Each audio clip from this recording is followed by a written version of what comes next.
Hello everybody, and welcome back to another new video.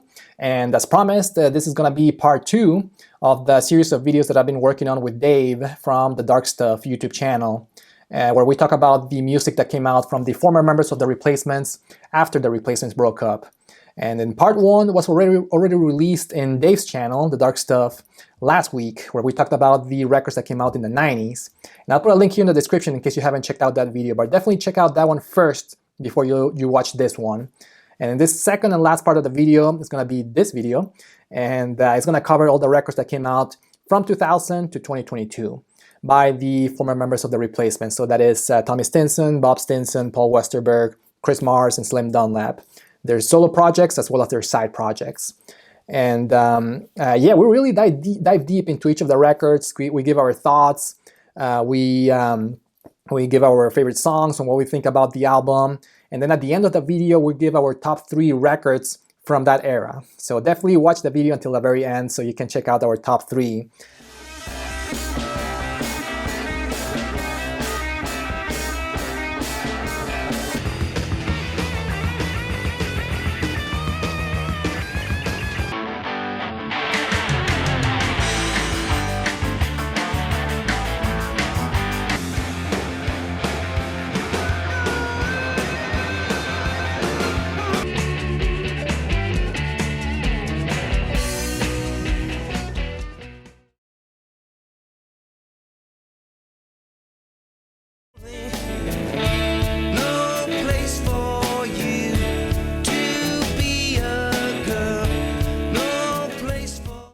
All right, to start off, we're gonna start off with the Paul Westerberg album, Stereo. I just found this one at the record store last week. Great photo of Paul in the front. Yeah. And this one came out in 2002 on Vagrant Records. Yep. This is the reissue that came in with Stereo and the GRANDPABOY-MONO. Well, they were always kind of released together. Yeah. Even back in the day. And on CD?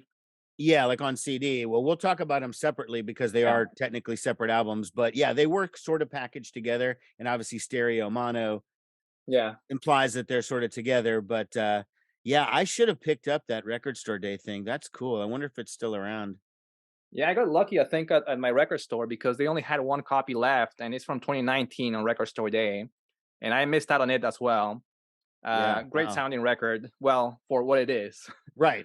Because this one was recorded almost entirely at Paul's house by himself. It doesn't have any flashy producers or anything like that. No, and that's kind of what we were hinting at in the last video, that Suicane Gratifaction was the end of like an era for Paul. And then once he got into the 2000s, it was like, you know what? No more producers, no more fancy studios. I'm just going to go in there in my garage and cut these records, you know, the way I want to do it, just fast, one take sometimes. And we'll talk about this in a little bit, but in the documentary for Come Feel Me Tremble, I watched that one. Yeah, you see him how he does it. He's in his garage and he like stands there and does his thing, and then, you know, I mean, he was talking about how cold it was. He was wearing a winter coat and stuff. Like he's just out in the garage making these records. And yeah, there are times where the tape stops abruptly. That's because he ran out of tape and he just didn't go back to fix it. So Paul has this looser feel to it. He's just doing his own thing here. Right. I think at this point, you know, that chasing the brass ring, trying to have a hit, trying to be a rock star, it's over. He's not doing that anymore. He's in his 40s. He's comfortable now with who he is. He's and he's just doing these records more for his own amusement, it seems. In my veins I will search for as sure as the sun. Yeah, this album is just so good, and it is kind of getting weird because the distinction between what is a Grandpa Boy song versus what is a Paul Westerberg song. In the 90s, it was sort of like, okay, well, Paul's doing the quieter stuff as Paul Westerberg, and he does the more raucous rocking stuff as Grandpa Boy. But some of this stuff on Stereo is mellower, but when it gets a little rocking, then is this a Grandpa Boy and then some Grandpa Boy songs? So it's kind of hard to understand exactly what his criteria is for why it's called a Westerberg song versus a Grandpa Boy song. I guess who cares really, as long as they both come out. And you see it in the documentary. In the documentary, he plays songs from both projects, his solo project, from Grandpa Boy, even from the Replacements too. Well, even when the Replacements reunion happened, they did the song Psychopharmacology, which is a Grandpa Boy song off the first EP, which I thought was just weird. Like, why would they do that song out of all the songs to do? But you know, it was cool. It worked. It's like out. Guns N' Roses playing Motivation by Tommy Stinson. Awesome, by the way. We'll talk about it later. Yeah. Yeah. Yeah. No, this song for me, I think, Uh-huh. and this is maybe a little bit of a spoiler alert, this is Paul's best songwriting since the Replacements. I loved it too, yeah. I think he is so on fire on this one. Just this, I just wrote on there, superb writing. Like, oh yeah, absolutely. Paul just not trying to force a hit. He's just writing what comes out, kind of like in the old Replacements days. It's just a burst of the song, and then he moves on to the next one. Yeah. And doesn't waste a lot of time tinkering and fixing it and trying to like, oh, did I do this wrong, or should I fix this part? He just moves on. And that's why it's so great. And that's why it's so, I think that adds another level of humanity to the whole recording process, because I think a lot of musicians, they're trying to pursue the perfection, right? They try a million cuts of a same song so it sounds great or it sounds perfect. What he does in here is like whatever comes out is what you're gonna get in the record. Like you mentioned, on all the errors that you hear, that the tape runs out. I don't know if there's a song. If you notice, there's a song where you can hear a baby crying in the background, and there's something else that goes on in the background that I can't really tell exactly what it is, but I think it's somebody playing a different song on the keyboards. He must just been sitting somewhere next to somebody else playing another song. I'm not really sure. It could have been tape bleed too. Who knows? Yeah, you probably use the same tapes over and over and over. You know, just like forget that one, rewind, start over. You know, you just hear a little bit of bleeding into the recordings, because I don't know what kind of they didn't show his actual recording setup. But if it's like a 4-track or an 8-track in 2001, 2002, those were still largely done on cassettes. On cassettes, yeah. You know, so it probably could wear out the tape and you get a little bleed or something. So I don't know. But yeah, it's just such a great window into his process. And it's like Paul stops giving a shit about trying to have a hit song. And it's just raw Westerberg.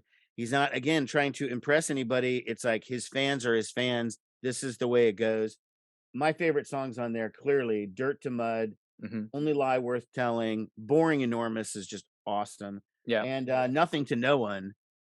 You know, that's up there with like the one he wrote about Bob, and Good Day, Things, Good Day and Things, and just up there in the best songs he's ever done, like Skyway and Answering Machine. I mean, that's just incredible. I wrote down We May Be the Ones.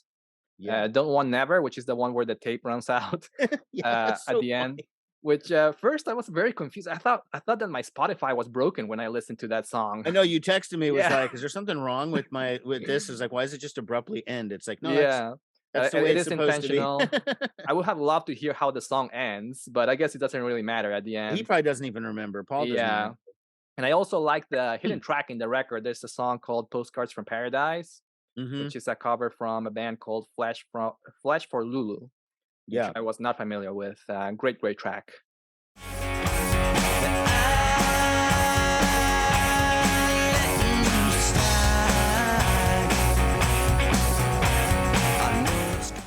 So next up, it's kind of a companion album to Paul Westerberg Stereo. He did another album released at the same time, released in the same package of an album called Mono from his alter ego Grandpa Boy. And like Stereo, this is more home recordings, Paul producing by himself. It's a little harder to see what the distinction is, but in general, this is a little bit more rockers, more electric guitars, more electric guitar, more Stonesy feel. And I guess that at this point is the real distinction between what is a Paul Westerberg song versus what is a Grandpa Boy song. Yeah. But there are songs that kind of, you know, you could see it on either one in some instances. But 2 Days Till Tomorrow or something love like that track. Yeah, it could be that could have been on the Westerberg album versus the Grandpa Boy. It's kind of hard to see which version it is. But again, this is the same batch of songs. This is Paul just having a renaissance writing, again, not giving a shit, not trying to have a hit, just doing it. And this is pretty much at the same level. I mean, it's just like it's two sides of the Paul coin. To me, the first three Paul Westerberg albums that we're going to talk in this video are Paul in the peak of his powers. This is just absolutely awesome stuff from Paul. His It's funny because songwriting is top notch. he's got melodies. the 80s with the Replacements. Uh-huh. And then it's sort of the 90s feels like almost like a lost decade. I mean, we liked it. We talked about it in the last video. There's some good stuff, but it's almost like a lost decade. And then in 2002, he puts out 2 albums at the same time, really 4 or 5 albums in a span of 4 or 5 years, just constantly churning them out. And it's like the best stuff he's done since the Replacements. Yep, absolutely. So I think all of that weight, all of that baggage of like, I'm supposed to be this Paul Westerberg guy, this, leader of the Replacements, this, spokesperson of my generation, all that shit just washes away. Yeah. I'm not trying. And it's just like, now this is me circa 2002. And yeah, it's amazing stuff. It's incredible. This album is just full with great songs. And I'll Do Anything, Let's Not Belong Together. Yeah, good one. Even the last song in the album, AAA. Yeah. Love that song. It's one of my favorites by him. Silent Film Star, 2 Days Till Tomorrow. I like High Time. All I like extremely Footsteps. catchy, extremely melodic, in a way that only Paul can do those songs. That's his main characteristic when he comes out with music like that. It's just incredible. And the words just sort of pop out. Yeah. And this is, and then it's like, yeah, could he remember them later? Who knows? I don't know. But I mean, it sounds so good. And yeah, I love it. Let's Not Belong to 2 Days Till Tomorrow, Footsteps, High Time. Just, God, great record. And it, perfect companion piece from one to the other. Yeah, it's definitely the yin and the yang. You get 2 sides of the coin to Westerberg. He's never really, it's for the first time. It's really just, you get the 2 sides of him, and you don't need that third side of trying for the hit. That stuff's all gone at this point. Hear my whistle blowing. Hear my engine whine.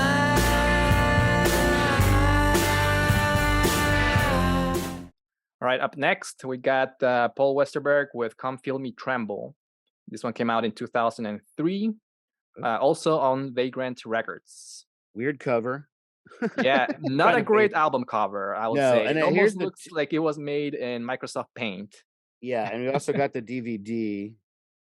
Oh, awesome. So it's the same exact cover pretty much, just with a sticker on it that says DVD.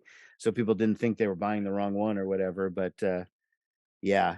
So this one sounds a little bit closer to GRANDPABOY-MONO compared to stereo. So Definitely. a little bit more electric guitars than stereo. A lot of, I think a lot of the songs a little bit more upbeat, a little bit faster. He's definitely kind of merging the styles. Yeah. And I don't know, perhaps it was done that way because they knew about this documentary, and so they wanted it to say Paul Westerberg as opposed to Grandpa Boy. I don't know. I'm just speculating. I don't know what the thought was when they were making the DVD, if they were thinking like, okay, well, we definitely wanted to say Paul Westerberg and whatever. I don't know, but you're right. It does sound like it could have been a Grandpa Boy. Some of the songs for sure. So it does kind of blend the 2 styles. I think this is again another great record from Paul. Yeah. And I posted something on social media saying I rewatched the DVD. Yeah. For the first time since I bought it back in, what was this? 2003 when it came out. And it was a lot better than I remembered it. A lot more interesting. I kind of focused on the weirdness of Paul backstage before, and not as much on the performances and just watching him do it, and how he's really evolved in terms of meeting fans and signing autographs, because my infamous story from the 80s. Yeah, that's what I remember when I was watching the documentary. I watched it on YouTube, and I was blown away by how he interacted with the fans. Because from what I heard in the past, he wasn't like that before. No. 80s and 90s, he was not like that. He didn't give a shit. Yeah. And not that he didn't give a shit. I don't think he was like intentionally mean, but it was just like I don't know. It just didn't do that kind of that interaction I mean, thing, he you was know. I probably mean, under the influence on a oh, lot of things. absolutely. Back then, he was for Yeah. sure. But yeah, I thought that it was an awesome album too. I wrote down here that Paul's voice, his Excuse voice me. gets better with age. Yeah, It's incredible how he sounds in here. and again, it's completely unaffected too. Yeah. He's just doing it. You know, there's no tweaking it in the studio. Again, the songwriting is awesome. He plays a little bit more with distortion in the guitars in this one, especially because it has the electric guitar. And when I listened to that, I was like, wow, this almost sounds like a good Oasis song because it has the heavy distortion and a very melodic voice. And I'm not saying that Oasis was an influence on Paul, but because they came out way after. But I just heard that, and I thought, oh, this sounds a I don't little know. bit Paul like likes Liam the Gallagher. Beatles. Oasis are kind of like the True. Beatles. I mean, Yeah, so it could be that there could be too. something there. I mean, yeah, the album is really great. It is strange why they do the two versions of Crackle and Drag. I'm not really sure what that's about. I wrote down that too, and I usually don't like when bands do that. They put in two different versions of the same song, but in this case, it works because the songs are just so different. They're different enough. I mean, yeah. usually when bands do that, like the Flaming Lips have done that, they'll usually put one at the beginning and one at the end. No, yeah, So that not back to makes back. them right, not exactly like not next to each other. That's usually Yeah. not how it's done. But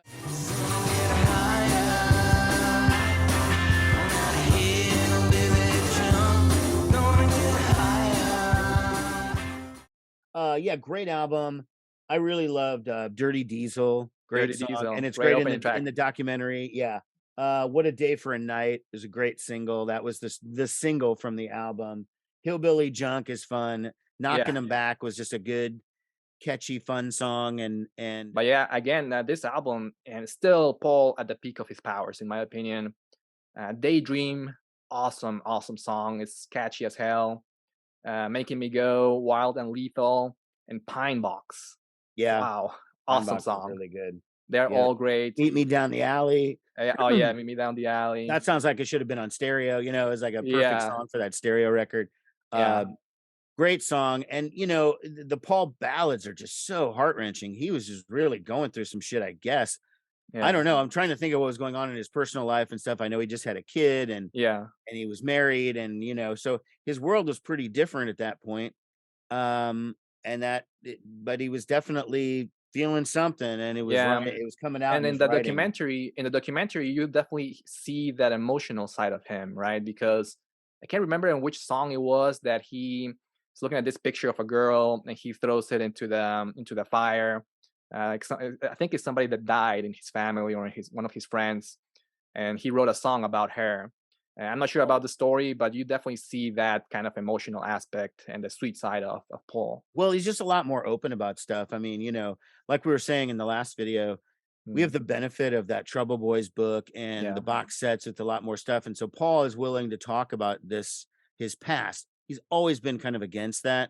Yeah. And in interviews, he's usually not super reflective or whatever, but he kind of, you know, seems to be lightening up a bit on that. And now you can just see that he's letting it show. And the one thing I did note in the documentary was he was giving a hint of his not really liking touring and not really wanting to do it anymore. And he said, you know, I'm here because I accepted money from a company, from the record company, and then from a record company, and then my obligation is I have to go out there and literally, you know, meet people and, you know, be seen by people. So he was clearly not into that aspect of it. He was over the whole touring thing by that point. But he realized this is what you kind of have to do. This is the agreement. So but maybe clearly, that's what he had to do when he signed the paperwork, but it looked like he was having fun doing it. He was, and that was an interesting tour, just him up there by himself around adoring fans. Because, you know, every show on that tour, these were the people who were just like the diehard Paul Westerberg fans. It probably was pretty gratifying. It's no longer trying to chase, you know, the average college student or whatever to get a hit on college. It was just like, no, these are his people. Yeah, and that's what I liked about the documentary. At the end, they also show the crowd going into the stage. You know, they have the stage set up with all these couches. Where they're sitting on the couches. Yeah, that was great. Everybody's sitting with him and just looking at him and watching him play the song. And he also goes into the crowd and stands on a table and plays a song from there. I mean, I Of wish I course, could have seen that tour so much. It's yeah, like, that would have been awesome.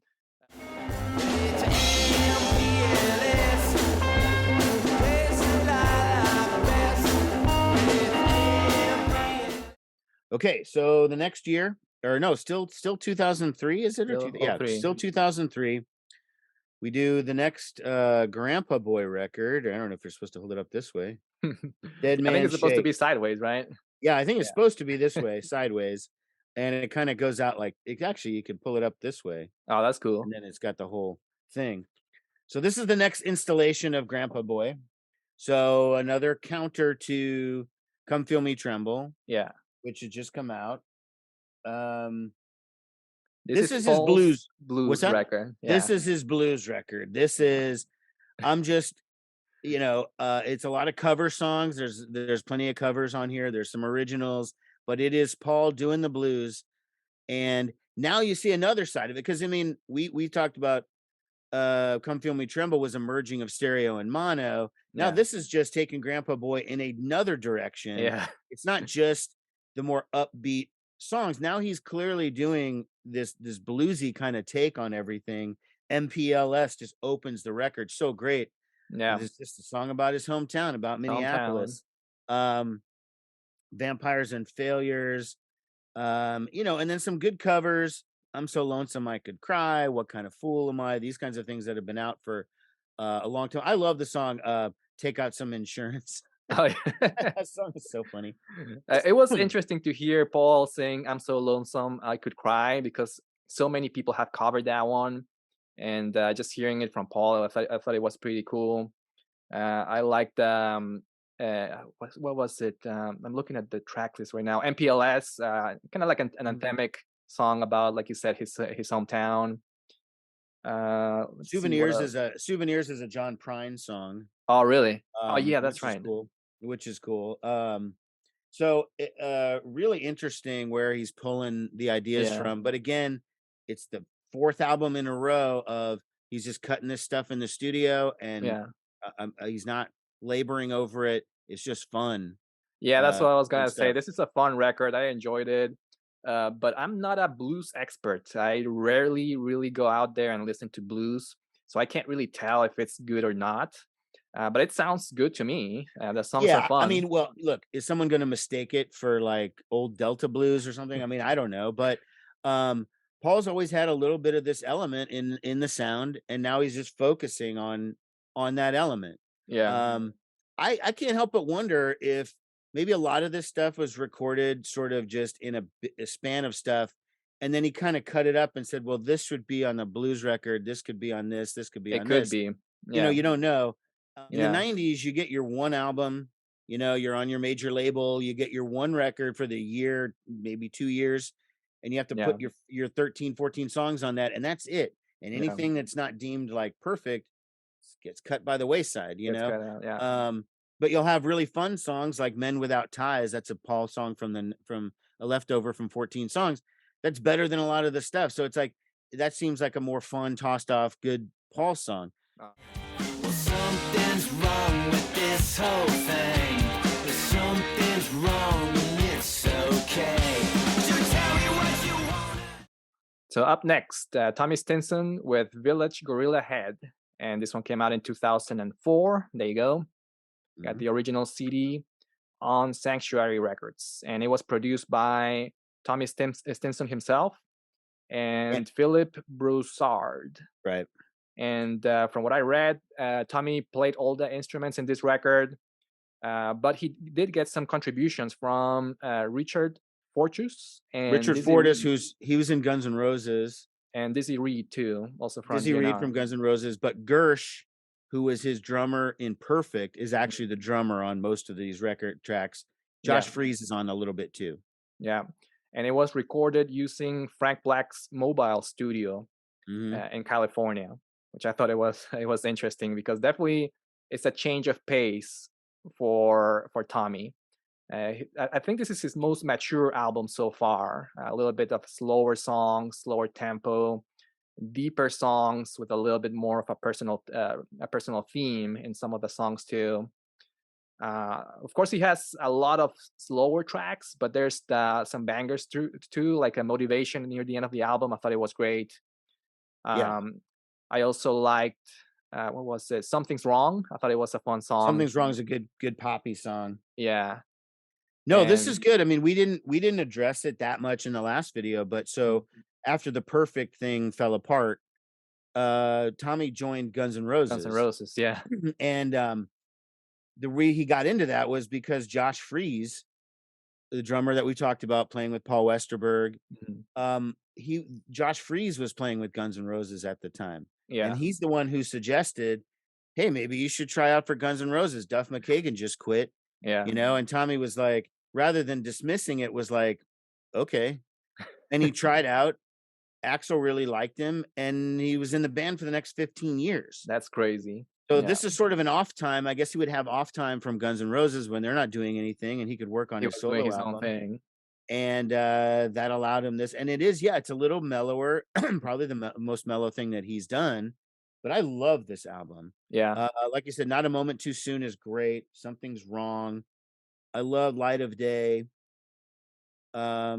Motivation is a great tune. And yeah, they did play that with Guns N' Roses occasionally on certain nights yeah. later on, which was weird. Like they kind of, I guess what they were, I mean, I never got to see Tommy with Guns N' Roses. Guns N' Roses. I would have gone if I'd had the opportunity, but I just Yeah. didn't. That some of the guys take a solo section and do a song. Oh, And so really? Tommy got That's to how do they a did it. song, and I think some of the other guys did a song, and it's maybe to give Axl Rose a break for a minute because Yeah, in heavy metal shows they'll have like the guitar solo or the drum solo or all of yeah, that, which is to give other guys a rest for a minute. But nobody wants to see a guitar solo from some guy that's not Slash, or Tommy wouldn't do a bass solo. Like how dumb would that be? So they had him doing a song, and he did yeah. Motivation off of the Village Grillhead album. Eat the lies, eat the freaks, eat your brother, but what's your motivation? I was a little bit surprised on how the overall album sounded because I was expecting something closer to Bash and Pop from the 90s, something a little bit faster, a little bit more upbeat.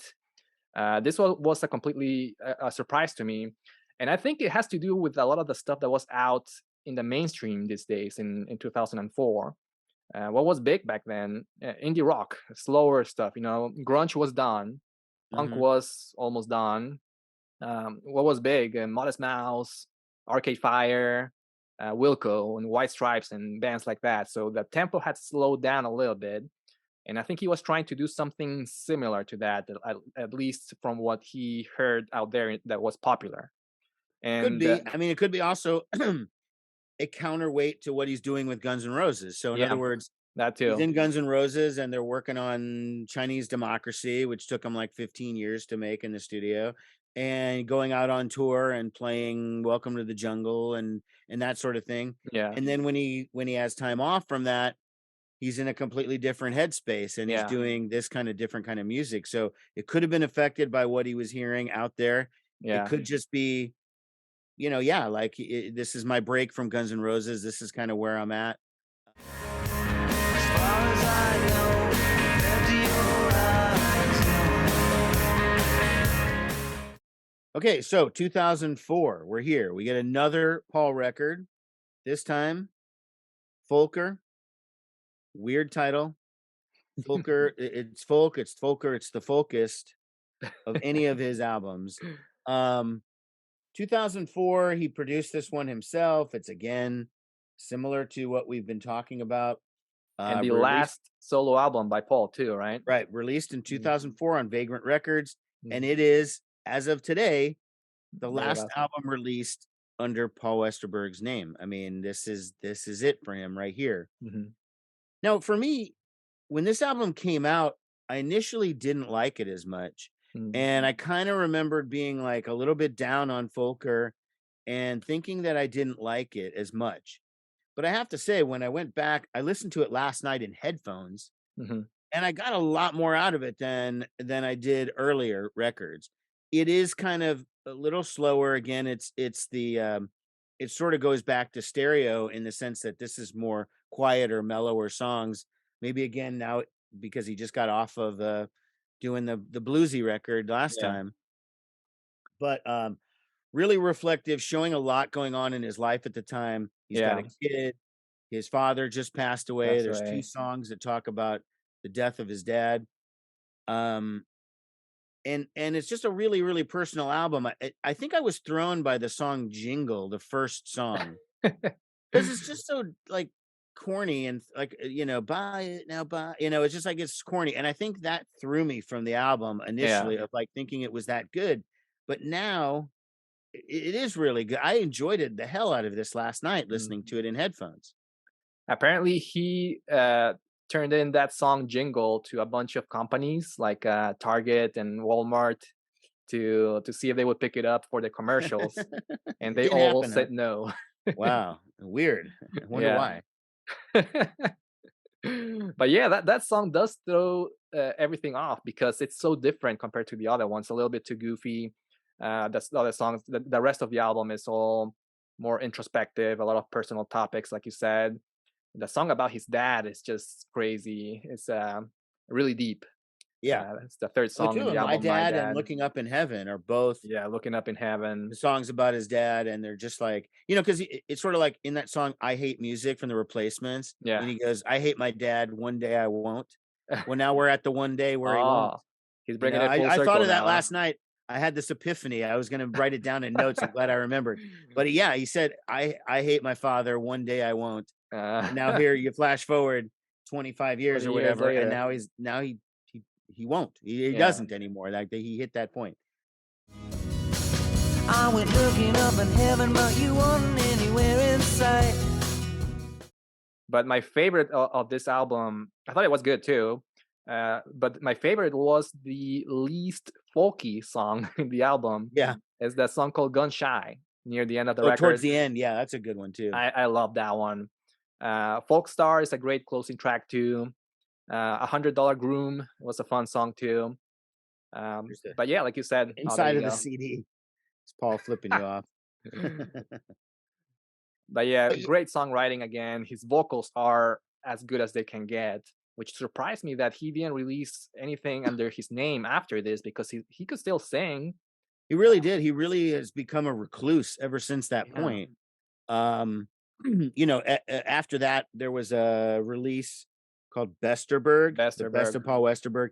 Online, it's called Westerberg. I think it has a lot of tracks from that, and it's got songs from the 90s, songs from the 2000s. It gets into What a Day for a Night and the stuff off the more recent albums. It has a lot of singles that weren't released on the albums too.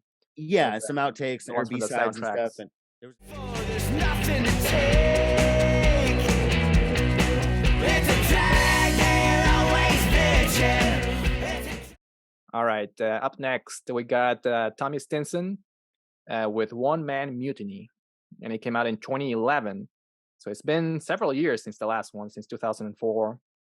Yeah, we haven't heard anything from anybody in the Replacements. It was a big void, a big gap between those records. And it came out on Done to Death Records, and it was produced by Philip Broussard Jr., who also produced or helped produce the first Tommy Stinson solo record.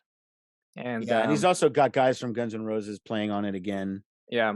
And I don't have this one, but I did find a copy of one of the singles from the album. Yeah, I have that one too. Great single. Yeah. But anyways, the One Man Mutiny, I thought it was a good record, but there was nothing really that stood out compared to his prior work, at least to me. Well, I mean, I really liked it. I had always kind of believed in the back of my head that I liked One Man Mutiny better than Village Gorilla Head. But I have to say, when reviewing them in the last 2 weeks, actually, it's the opposite. I like Village Gorilla Head a lot better than this one. Although I do like One Man Mutiny. There's some great songs. It's a Drag, Seize the Moment, Zero to Stupid is awesome. Zero to Stupid. And he plays that one all the time in his acoustic shows. Yeah, he does. Match Made in Hell is great. Zero to stupid in just one. I don't think it's as strong a record, but I still really love the record. Tommy just has this unique way of doing things, and his sound on it. But I guess it's maybe a little bit less distinct than than the Bash and Pop or than Village Gorilla Head Yeah. than those. But I still think it's a really solid record and absolutely worthy of having. And by the way, Match Made in Hell, I just noticed it was co-written by Paul Westerberg. Really? Yeah. Ooh. I wonder if it's about both of them, Paul and Tommy. Match Made in Hell. It could have been. I mean, it's God. That song is so good though too. I didn't realize that was a co-write. I wonder if Yeah, it's, that's what it says here in the Discogs. oh, that's I also cool. noticed that this was a very short album, only 35 minutes long, straight to the point, which in my opinion is a good thing. I prefer a good shorter thing. albums. I mean, it might have to do with just having less time because Guns N' True. Roses was touring a lot at that point.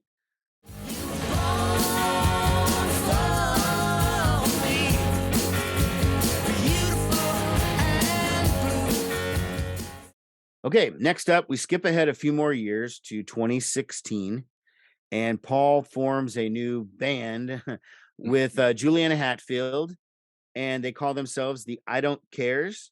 And they made this album called Wild Stab.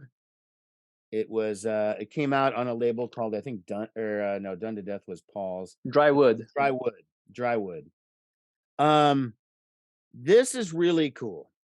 And first of all, Paul's one of my all-time favorites, obviously, but so is Juliana I Hatfield. like Juliana, yeah.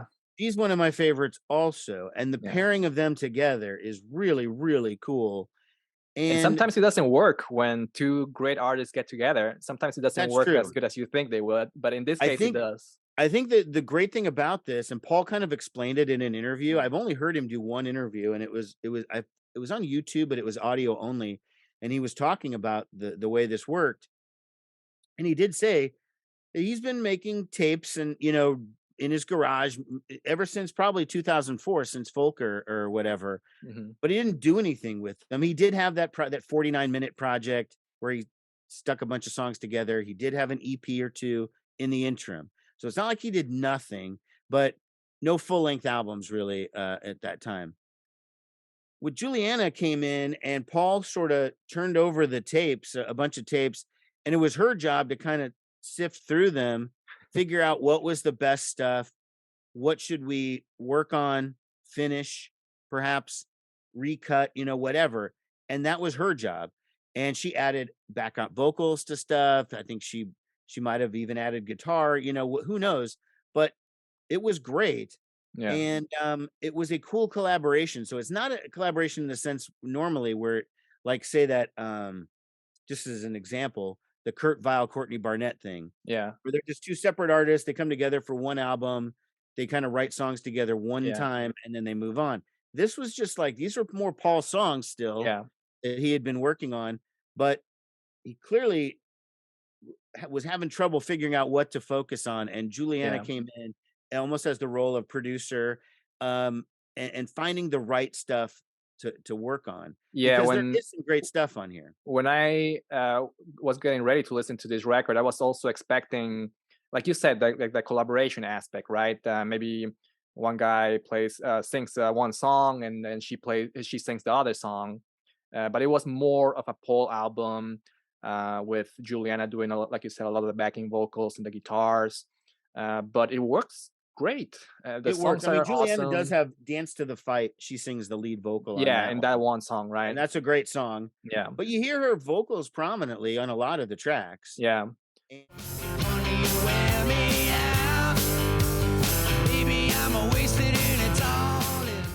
And I had the epiphany last time that "Born for Me" on I Don't Cares was Suicane Gratifaction, which somehow I didn't even realize. But wow, when I listened to it again, their version with their version is better. This version's better. I like it. I like it way more. And I also love "Wear Me Out Loud," "Born for Me." I wrote that one too. Those "Dance two, to the Fight," "Dun Dun Dun," a good rocker towards the end.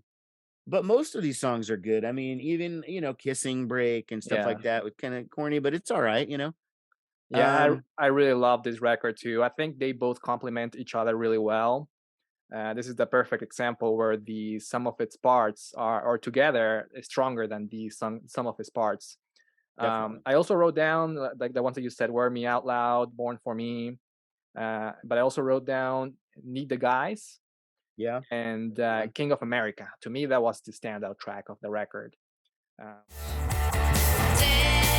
to the fight.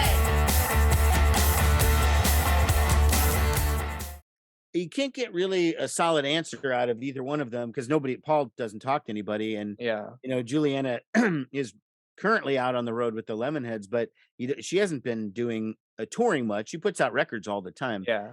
so you don't really know. Is there going to be another attempt at this or whatever? I would kind of lean towards this as a one-off A only one-off thing. because Paul just doesn't seem that motivated to do more. And if we're really talking about, so Folker was the last album under his name, and then the I Don't Cares would be his last recording period. It's been 6 So years as of since now, then. as of today, he hasn't Mhm. done anything since 2016.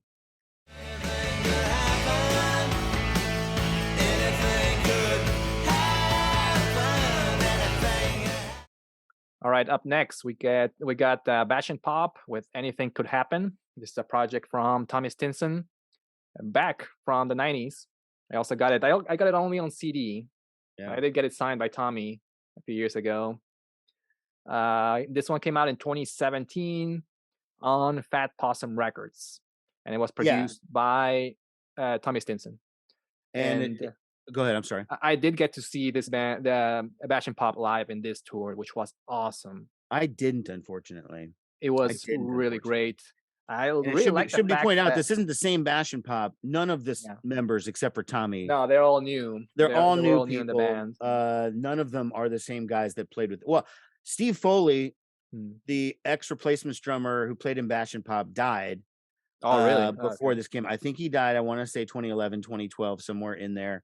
So he was unable to play, even if they would have wanted him to. Obviously, he wasn't available. Frank Ferrer, who was Guns N' Roses drummer, plays drums on this album. And Luther Dickinson, who is Jim Dickinson's son, really, the producer of Pleased to Meet Me and the Perfect record, plays lead guitar. You see Chip Roberts is listed on there. Chip Roberts is there too. Yeah, he's there, and then a bunch of other guys. So a lot of different people play on what became Bash and Pop. But again, it's really another Tommy solo record for the most part. I mean, well, he wrote all the songs, I think, even before he put the band together.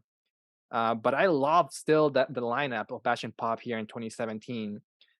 They all wore in the tour. They all wore the same outfits, like the striped suits, which made them look those really were cool. I saw videos and pictures of it.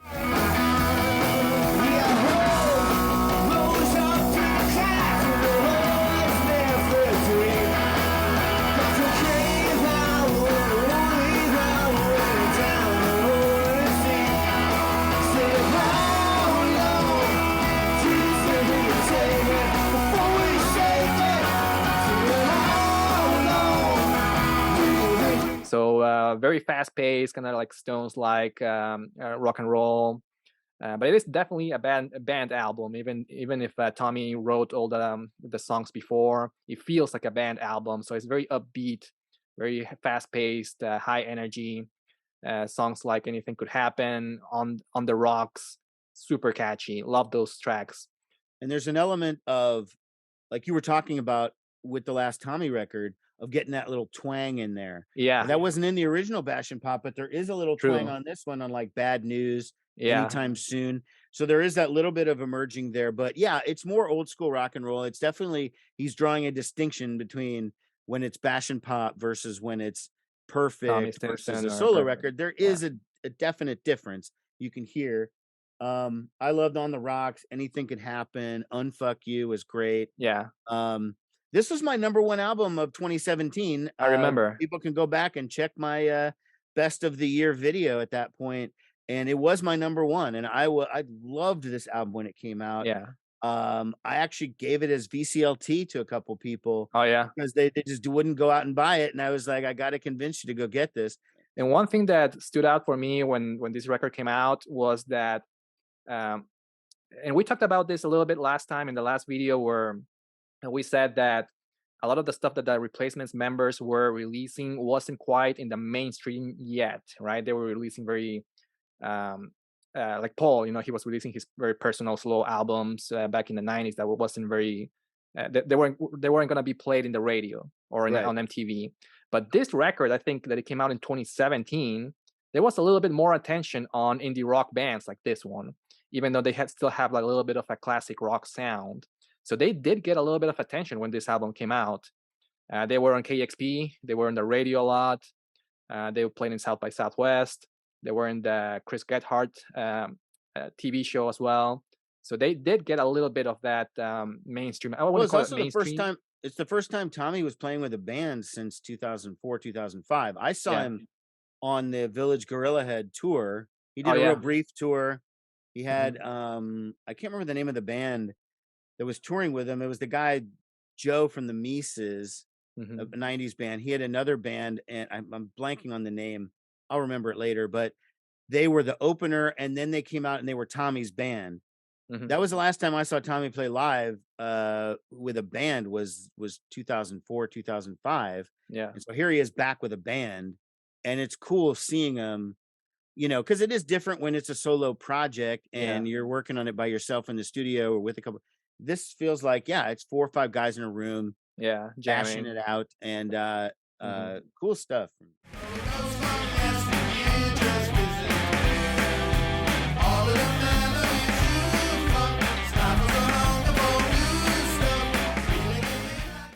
So next up, we jump to 2017, and we have the return of Chris Mars, who has not had an album since 1996. He put out another solo album called Note to Self. And note to people watching, this wasn't made on physical format, but he gives the album away for free on his website, chrismarspublishing.com. And if you want it on MP3, it's free. If you want it as a WAV file, slightly higher fidelity, I think it's like $5 or something. So it was never released in a formal way or on a physical format, but it is out there. It's a new Chris Mars record, his first one in, let's see, let me do the math real quick, 21 years, something like that. So it's good to have Chris back. I'm wondering if, because he's so immersed in the art world, because he's a painter and he's really successful at that maybe when the Songs for Slim thing happened and he did his radio hook word hit, the one song that he did by himself for that, if that kind of got him back into like, hey, maybe I want to make some music again. You never know. He works at his very own well be pace, the he works case. at Yeah. home. He And got I would inspired by imagine that that. could have been like the inspiration. Yeah. And then he kind of worked on it slowly for the next couple years in between painting and doing his gallery shows and stuff like that. Yeah. And this record was definitely different compared to his prior 4.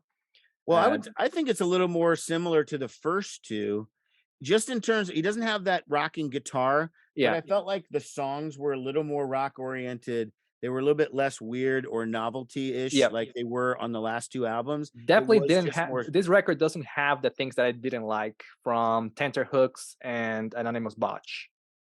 So it's definitely the next best after 75% less fat. Yeah, I would say at some points it almost feels like it's a little bit too slow, or it almost sounds like a soft rock album to me. Like it's missing some kind of an edge or a little bit more. I don't know. There's something that I don't like about this record. About this sound. In the last video I really liked the guitar tone on the first 2, Horseshoes and Hand Grenades and 70% Was Fat. That was a little bit more of a replacement-y sort of guitar tone that he was using. He definitely doesn't do that on here, but it is the cleaner tone sort of stuff. But I don't know. I liked it. I mean, a fresh batch of songs, first time in 20-something years we get to hear from Chris. And I really like Can't Go Home Again. I like Down by the Tracks. I liked Patterns. But a solid effort from Chris, and more or less just bonus points for still doing it, because this album slipped by me at the time until we started doing research for this. I hadn't realized that he did it. I read about it, and then I thought maybe I missed my opportunity to get the album.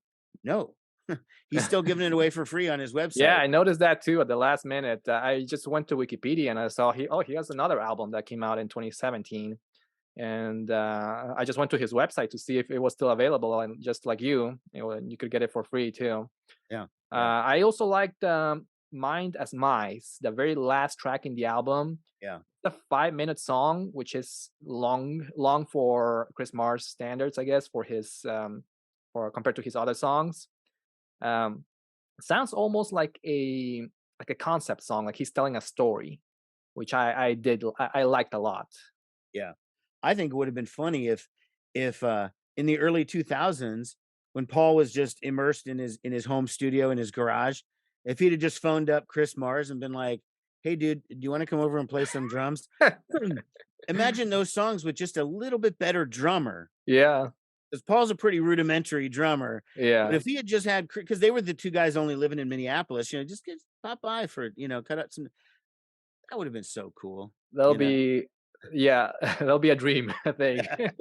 I don't think it would ever happen. And whatever their issues are, they Yeah. buried the hatchet, I guess, because when they were doing the Songs for Slim thing, and they got together and signed a bunch of promotional stuff and whatever. And Chris didn't want to do the reunion, but Yeah. it wasn't because of any animus or whatever. It's just like, that's not my life anymore. Yeah.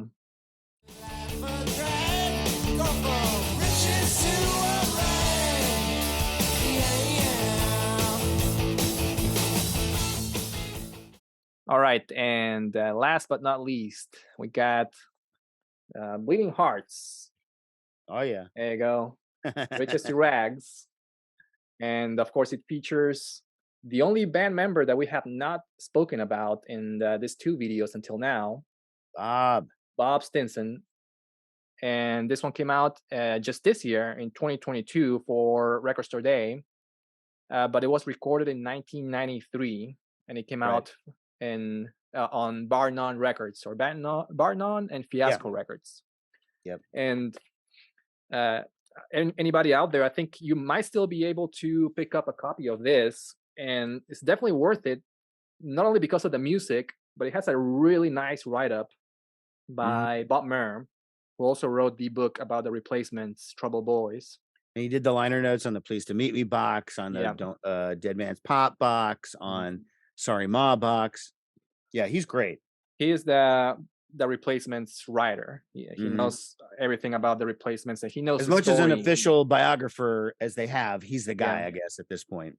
And he knows all the story about this record and this period of Bob's life. So it was really interesting to read. Yeah. Now, the thing, it should be known, I mean, Bleeding Hearts was not necessarily Bob's band. Yeah. He wasn't even the original guitar player, but he came in and he played lead on the record. The guy, his name is Mike Leonard. Mike Leonard, yeah. Who was the main guy in the band. He's now in the group, the Magnolias. Yeah. Which the Magnolias are kind of an underground Minneapolis band that goes back to the 80s. And I feel like I saw Bob Stinson twice. I never saw him in the Replacements, but I saw him twice post Replacements. Once in a band, I think it was his band Static Taxi. Yeah. They played in Madison, Wisconsin, opening for, I think, the Magnolias. Oh, really? That was the one time I saw him live, and I was too intimidated to go up and talk to him, but I wanted to. Yeah. And then I saw him just hanging out at the Uptown Bar in the early 90s, talking to his mom, who worked there, when I was there to see Alex Chilton do an acoustic show.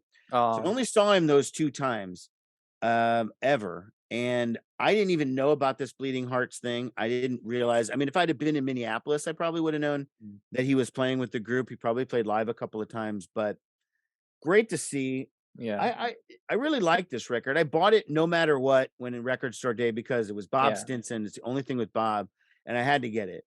But then I dropped the needle on the first track, Riches to Rags, the title track, and it was like, freaking great. This is great. This sounds like vintage Replacements. Yeah. Which maybe wasn't what Bob was that into, because the things I've read about his group Static Taxi, where he was more the leader of the band, he's really into like Yes and prog rock. Yeah. Prog rock and stuff. So it was different. Bleeding Hearts are definitely in that Replacement Soul Asylum kind of range, but really great stuff. Bob's leads are really cool. And it's just good to have him on something, since the Replacements. This is a great guitar-driven album. If you're a guitar player, this is something that you may want to listen to. I wrote down that this record has somehow a youthful feeling to it. It has a feeling of young guys getting together and jamming with the guitars. Yeah, well, 30 And years ago, these guys were young guys. yeah, and yeah, Mike Leonard was very young when this band came out. I think he was a fan of the Replacements. Yeah. And No, the other when them and him and another guy. I watched an interview on YouTube Mhm. where they were talking about it. It was two guys, Mike Leonard and the other guy. I can't remember his name. The main guy in the band, Pat But McKenna. Pat Mike, McKenna. oh, okay, And they were talking about it. And yeah, they were both Replacements fans. And they talked about how when Bob showed up to play with them, he initially was like, "Yeah, I don't think I'm the right guy for this band. yeah, You should call so and so," and gave him a name of another guy. yeah. And then they ended up working out where Bob came back, and it ended up working out. But My favorite tracks here were "Riches to Rags" mhm, and "Imagination." Love those two Imagination, tracks. I liked "Gotta Find a Way." I liked pretty much all the record. I mean, none of it was bad. There's just better tracks versus worse, but Yeah, really, really good if you do like that old '80s Replacement sound. But yeah, I'm glad this finally came out, and yeah, that we get something with Bob, that we could talk about Bob in this video. Period. You know. yeah. Exactly. Because apparently there's other albums that came out from his other projects, Static Taxi and Shotgun Rationale, but I wasn't too aware, or I don't I know much haven't about seen those those, records. and I don't, I don't even know which group. When I said I saw him, I thought it was Static Taxi. It could have been that Mm, Shotgun. I mean, I don't even remember. I just know it was Bob, and that's why I went. And mhm. I feel like they were opening for somebody, probably the Magnolias or Run Westy Run. So my top three of the 2000s. My number three is the I Don't Cares Wild Stab. Okay. Awesome, awesome record. My number two, it's gonna be a surprise. Tommy Stinson, Village Gorilla Head, Oh, really? is my Okay. number two. That is a surprise. It is a surprise. It was even a surprise to me. I assumed it would be Bash and Pop, but I really, really connected with Village Gorilla Head this week, and that's when Uh-huh. I was ranking them. And my number one, I'm cheating a little bit, but I'm putting Paul Westerberg Stereo / Grandpa Boy Mono. Ah, That's one okay. record. That's my number one, only because they were released together. Okay. So my number one, Westerberg Stereo, Grandpa Boy Mono. I will allow it, Dave. Okay, thank you. I appreciate that. All right. Yeah, that's Now your good. turn. I was very surprised about that. I thought you would have a Bash and Pop up there somehow. And I figured I would have the Bash and Pop, considering it was my number one album of the year when it came out. Yeah. But man, immersing myself in all this stuff just the last couple of weeks, it's like I really got a lot out of that Village Gorilla Head album, a lot more than I did even with Bash and Pop Yeah. this time around. That's, who knows? 3 weeks from now, I could have a different opinion, but this is where we are today. All right. And to me, my top three, and I gotta say that it was a lot more difficult for me to come up with a top three this time than in the last video from the 90s. Yeah, there's just so Mainly many because the Paul stuff was just so great. He has those 2-3 years where he was just on fire. more. Mhm. So number three, Paul Westerberg with "Come Feel Me Tremble." Love that album. Again, catchy as hell. Love the melodies. Love everything about that record. Number two, Bash and Pop. Anything Could Happen. I had to put it in there. Great party album, fast pace, up my alley. And I also loved it when it came out too. It was one of my favorite. I don't think it was my number one, but I think it was number 2 of 3 when it came out. And lastly, number one, I didn't do the same thing as you, but I did include Grandpa Boy Mono. Oh, that was just Grandpa Boy Mono by itself.